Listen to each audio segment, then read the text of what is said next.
जय हिंद सभी भाई, कैसे हो आप लोग। आशा करते हैं आप लोग अच्छे होंगे। तो आप लोगों की नेवी की प्रिपरेशन कैसी चल रही है।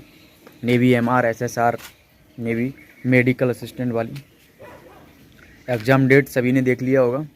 एग्ज़ाम डेट क्या, अपना एडमिट कार्ड सभी ने देख लिया होगा। तो मैं बता रहा हूँ कि अब करना क्या है, उसमें ज़्यादा कुछ नहीं करना है, क्योंकि अब इतना लिमिटेड टाइम नहीं है कि कुछ नया पढ़ने के लिए। जितना आपने पढ़ा है उसी पे अब पढ़ना चाहिए मेरे हिसाब से। तो उसी पे फोकस करिए, जितना आपने पढ़ा है या नोट्स बनाए हैं उसी चीज़ को बार बार पढ़िए। और बाकी आप अगर अलग से पढ़ रहे हैं तो अपने हिसाब से देख लीजिए कि मैं इसको कवर कर लूँगा। बाकी सारी चीज़ों को आपको पता होगा कि कैसे पढ़ना है। और बाद में भी जितना सारा सिलेबस है उन सभी चीज़ों को अगर हम रिवीजन नहीं करेंगे तो भाई सारी चीज़ों को हम कवर नहीं कर सकते।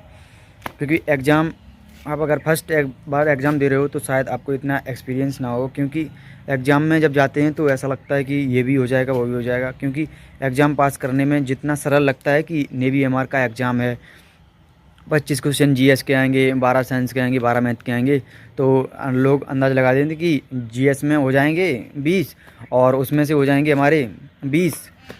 ऐसे अंदाज़ लगा कि 40 स्कोर बता लेते हैं, अपने आप से डिसाइड कर लेते हैं कि हमारा स्कोर इतना आ जाएगा और उतना आ जाएगा। भाई इतना सरल नहीं है एमआर का एग्ज़ाम निकालना, नहीं तो सभी लोग लग जाते।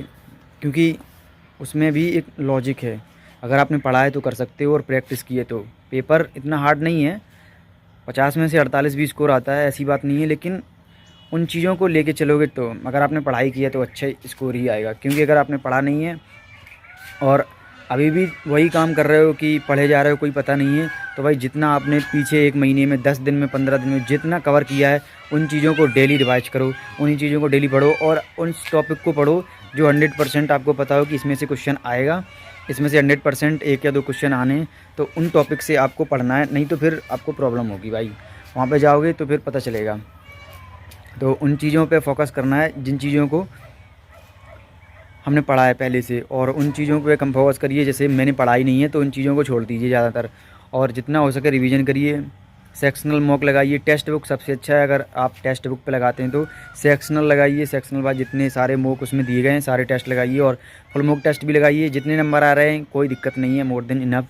और नहीं आ रहे हैं तब भी सही है। एग्ज़ाम में कोई मॉक टेस्ट का कोई इतना इफेक्ट नहीं होता कि जितने मॉक टेस्ट में आ रहे हैं उतने ही एग्ज़ाम में आएंगे, ऐसा कुछ नहीं है। अगर आपके ज़्यादा भी आ रहे हैं तब भी ज़्यादा खुश नहीं होना है, कम आ रहा है तब भी ज़्यादा दुखी नहीं होना है। क्योंकि वो डिसाइड नहीं करते कि वहाँ पे कैसा एग्ज़ाम आएगा, वो वहाँ डिसाइड करेंगे, और यहाँ कैसा चल रहा है ये डिसाइड करेंगे। यहाँ तो से इन सब चीज़ों को प्रैक्टिस लेके चलेंगे तो ये है, कोई प्रॉब्लम नहीं होगी। बाकी सारी चीज़ें आपको पता होगा। मिलते हैं एग्ज़ाम के बाद। आप लोग बताइए आपका कितना स्कोर बना है और कितना स्कोर सेफ रहेगा। और सेफ स्कोर वही देखो, यूपी से 28 या 30 सेफ स्कोर रहता है इस एग्ज़ाम के लिए। बाकी आगे पीछे होता रहता है 2-4 नंबर, तो अपना सेफ स्कोर लेके चलना। और अब ज़्यादा समय नहीं है, बस प्रैक्टिस करिए। और जितनी ज़्यादा आप ज़्यादातर सब रिवीजन ही कर रहे हैं मेरे हिसाब से, और ज़्यादा मैराथन के चक्कर में मत पड़िए। अपनी बुक से और नोट्स से पढ़िए। अगर आपको टाइम ऐसा लग रहा है कि मुझे मैराथन लेनी चाहिए तो मैराथन लीजिए, लेकिन 2x पे लीजिए। ठीक है, मिलते हैं अगली वीडियो में, तब तक के लिए जय।